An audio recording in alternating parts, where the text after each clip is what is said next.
Because I will begin by discussing elementary aspects of the fourth dimension, what you hear today may disappoint you, but dealing with these issues in greater detail would require a thorough knowledge of the concepts of higher mathematics.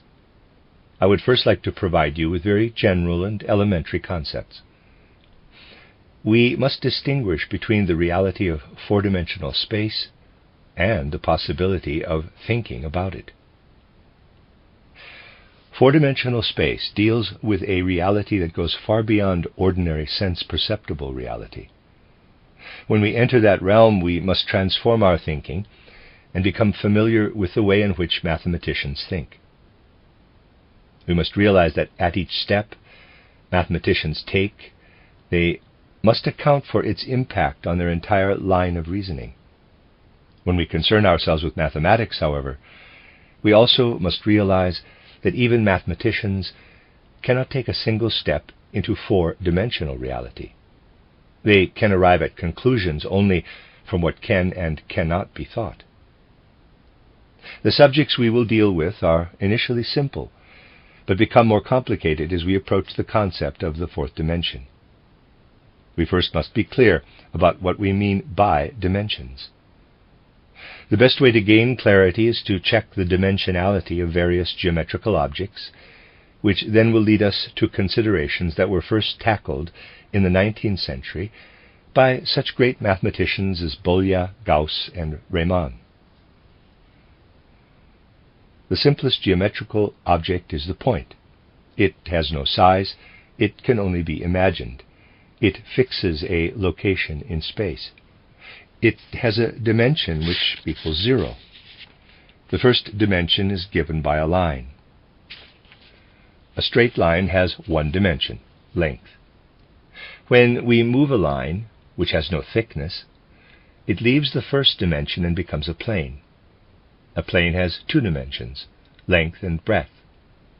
When we move a plane, it leaves these two dimensions. The result is a solid body with three dimensions, height, breadth, and depth. See Figure 1. When you move a solid body, such as a cube, around in space, however, the result is still only a three-dimensional body. You cannot make it leave three-dimensional space by moving it. There are still a few more concepts we need to look at. Consider a straight line segment. It has two boundaries, two endpoints, point A and B, see Figure 2. Suppose we want to make point A and point B meet. To do this, we must bend the straight line segment. What happens then? It is impossible to make points A and B coincide if you stay within the one-dimensional straight line. To unite these 2 points, we must leave the straight line, that is, the first dimension, and enter the second dimension, the plane.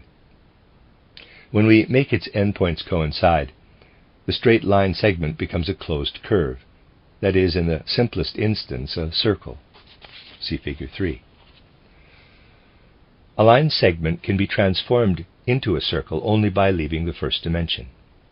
You can duplicate this process with a rectangular surface, but only if you do not remain in 2 dimensions. To transform the rectangle into a cylinder or tube, you must enter the third dimension. This operation is performed in exactly the same way as the preceding one, in which we brought 2 points together by leaving the first dimension. In the case of a rectangle which lies in a plane, we must move into the third dimension in order to make 2 of its boundaries coincide. See Figure 4. Is it conceivable to carry out a similar operation with an object that already has 3 dimensions? Think of 2 congruent cubes as the boundaries of a 3-dimensional rectangular solid. You can slide one of these cubes into the other. Now imagine that one cube is red on one side and blue on the opposite side. The only way to make this cube coincide with the other one, which is geometrically identical, but whose red and blue sides are reversed, would be to turn one of the cubes around and then slide them together. See Figure 5.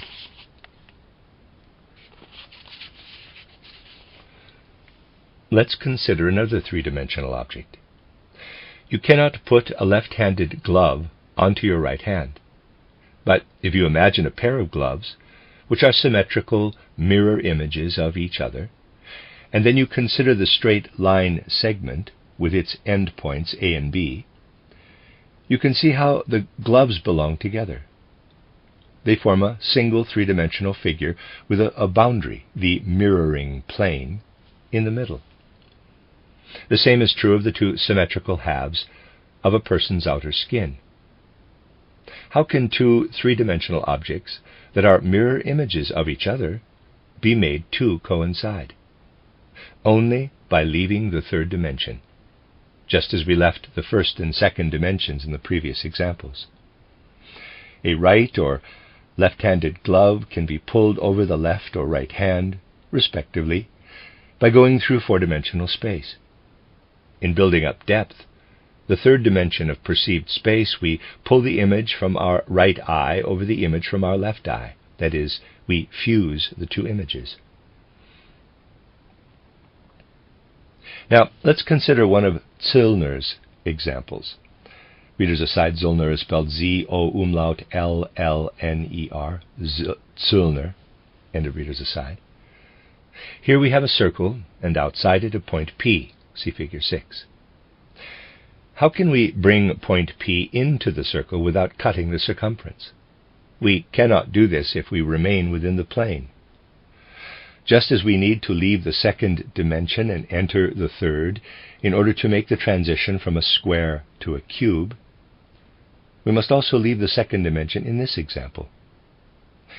Similarly, in the case of a sphere, it is impossible to get to the interior without either piercing the sphere's surface or leaving the third dimension.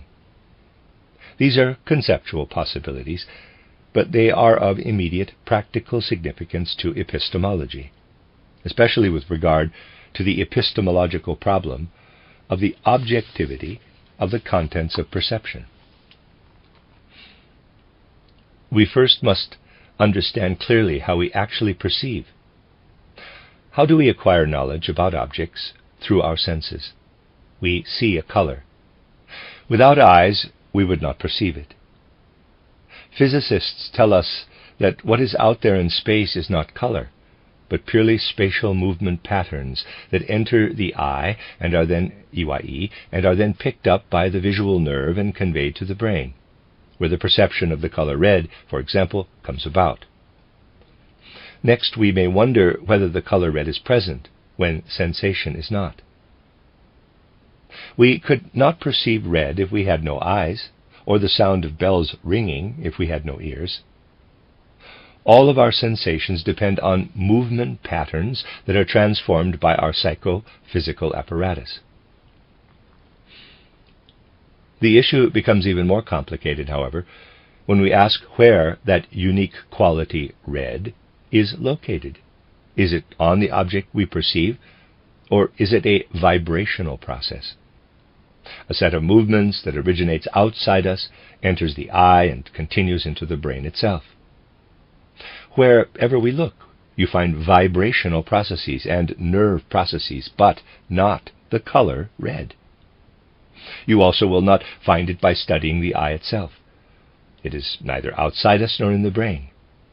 Red exists only when we ourselves, as subjects, intercept these movements. Is it impossible, then, to talk about how red comes to meet the eye or C-sharp the ear?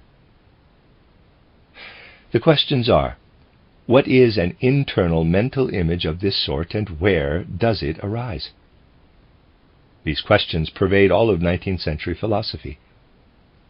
Schopenhauer proposed the definition, quote, "The world is our mental image," close quote.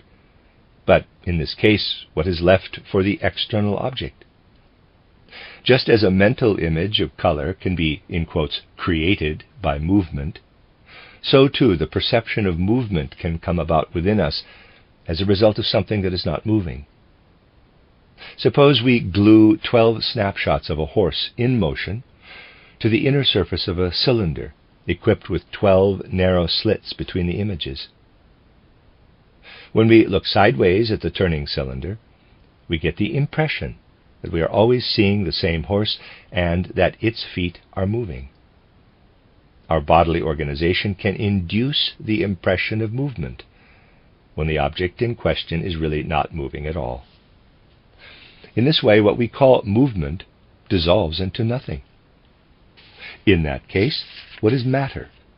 If we strip matter, color, movement, shape, and all other qualities conveyed through sensory perception, nothing is left.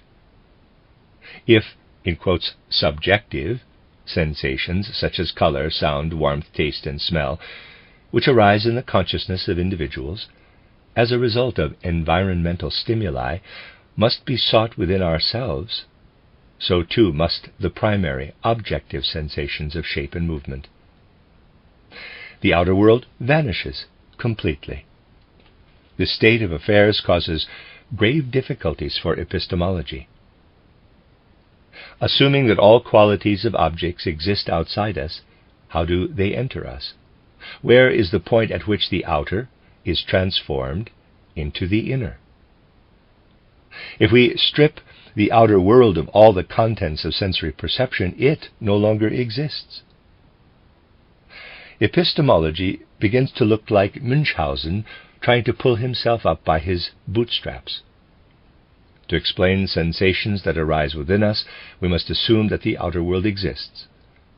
But how do aspects of this outer world get inside us and appear in the form of mental images? This question needs to be formulated differently.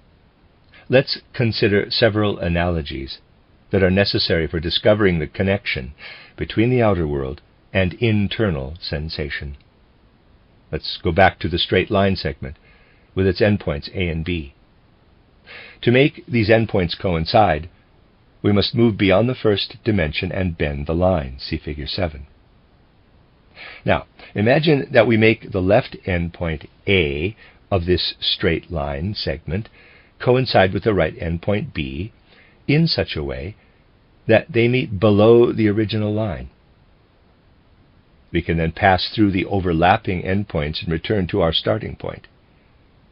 If the original line segment is short, the resulting circle is small. But if I bend ever longer line segments into circles, the point where their endpoints meet moves farther and farther away from the original line until it is infinitely distant. The curvature becomes increasingly slight until finally the naked eye can no longer distinguish the circumference of the circle from the straight line. See Figure 8. Similarly, when we walk on the earth, it appears to be a straight, flat surface, though it is actually round. When we imagine the two halves of the straight line segment extending to infinity, the circle really does coincide with the straight line. Thus, a straight line can be interpreted as a circle whose diameter is infinitely large. Now, we can imagine that if we move ever farther along the straight line, we will eventually pass through infinity and come back from the other side. Instead of a geometric line, envision a situation that we can associate with reality. Let's imagine that point C becomes progressively cooler as it moves along the circumference of the circle and becomes increasingly distant from its starting point. When it passes the lower boundary A, B, and begins the return trip on the other side, the temperature starts to rise. See Figure 9. Thus, on its return trip, point C encounters conditions that are opposite to the ones it encountered on the first half of its journey. The warming trend continues until the original temperature is reached. This process remains the same no matter how large the circle. Warmth initially decreases and then increases again. With regard to a line that stretches to infinity, the temperature decreases on one side and increases on the other. This is an example of how we bring life and movement into the world and begin to understand the world in a higher sense. Here we have two mutually dependent activities. As far as sensory observation is concerned, the process that moves to the right has nothing to do with the process that returns from the left, and yet the two are mutually dependent. Now let's relate the objects of the outer world to the cooling stage, and our internal sensations to the warming stage. Although the outer world and our internal sensations are not linked directly by anything perceptible to the senses, they are interrelated and interdependent in the same way as the processes I just described.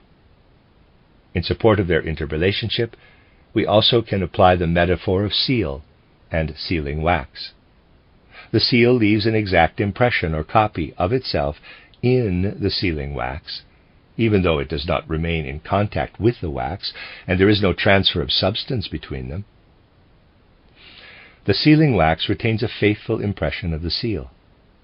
The connection between the outer world and our internal sensations is similar. Only the essential aspect is transmitted. One set of circumstances determines the other, but no transfer of substance occurs. Viewing the connection between the outer world and our own impressions in this way, we realize that geometric mirror images in space are like right and left-handed gloves. To make them coincide directly with a continuous motion, we need the help of a new dimension of space. If the relationship between the outer world and an internal impression is analogous to the relationship between figures that are geometric mirror images, the outer world and the internal impression also can be made to coincide directly only by means of an additional dimension. To establish a connection between the outer world and internal impressions, we must pass through a fourth dimension where we are still in the third. Only there, where we are united with the outer world and inner impressions, can we discover their commonalities. We can imagine mirror images floating in a sea in which they can be made to coincide. Thus we arrive, though initially purely on the level of thinking, at something that is real but transcends three-dimensional space. To do this, we need to enliven our ideas of space. Oscar Simonyi attempted to use models to depict enlivened spatial formations. As we have seen, we can move step by step from considering zero dimension to imagining four-dimensional space. Four-dimensional space can be recognized most easily with the help of mirror image figures or symmetrical relationships. Knotted curves and two-dimensional strips offer another method of studying the unique qualities of empirical three-dimensional space as it relates to four-dimensional space. What do we mean by symmetrical relationships? When we interlink spatial figures, certain complications arise. These complications are unique to three-dimensional space. They do not occur in four-dimensional space. Let's try a few practical thought exercises. When we cut along the middle of a cylindrical ring, we get two such rings. If we give a strip a 180-degree twist before gluing its ends, cutting it down the middle results in a single twisted ring that will not come apart. If we give the strip a 360-degree twist before gluing its ends, the ring falls apart into two twisted interlocking rings when we cut it. And finally, if we give the strip a 720-degree twist, cutting it results in a knot. Anyone who thinks about natural processes knows that such twists occur in nature. In reality, all such twisted spatial formations possess specific forces. Take, for example, the movement of the Earth around the Sun, and then the movement of the Moon around the Earth. We say that the Moon describes a circle around the Earth, but if we look more closely, we realize that it actually describes a line that is twisted around the circle of the Earth's orbit. That is, a spiral around a circle. And then we also have the Sun, which moves so quickly through space that the Moon makes an additional spiral movement around it. Thus the force lines extending through space are very complex. We must realize that we are dealing with complicated spatial concepts that we can understand only if we do not try to pin them down, but instead allow them to remain fluid. Let's review what we discussed today. 0 dimension is the point, the first dimension is the line, the second dimension is the surface, and the third dimension is the solid body. How do these spatial concepts relate to one another? Imagine that you are a being who can move only along a straight line. What kind of spatial images do one-dimensional beings have? Such beings would be able to perceive only points, and not their own one-dimensionality. Because when we attempt to draw something within a line, points are the only option. A two-dimensional being would be able to encounter lines and thus to distinguish one-dimensional beings. A three-dimensional being, such as a cube, would perceive two-dimensional beings. Human beings, however, can perceive 3 dimensions. If we draw the right conclusions, we must say that just as a one-dimensional being can perceive only points, a two-dimensional being only one dimension, and a three-dimensional being only 2 dimensions, a being that perceives 3 dimensions must be a 4-dimensional being. Because we can delineate external beings in 3 dimensions and manipulate 3-dimensional spaces, we must be 4-dimensional beings. Just as a cube can perceive only 2 dimensions and not its own 3rd dimension, it is also true that we human beings cannot perceive the 4th dimension in which we live.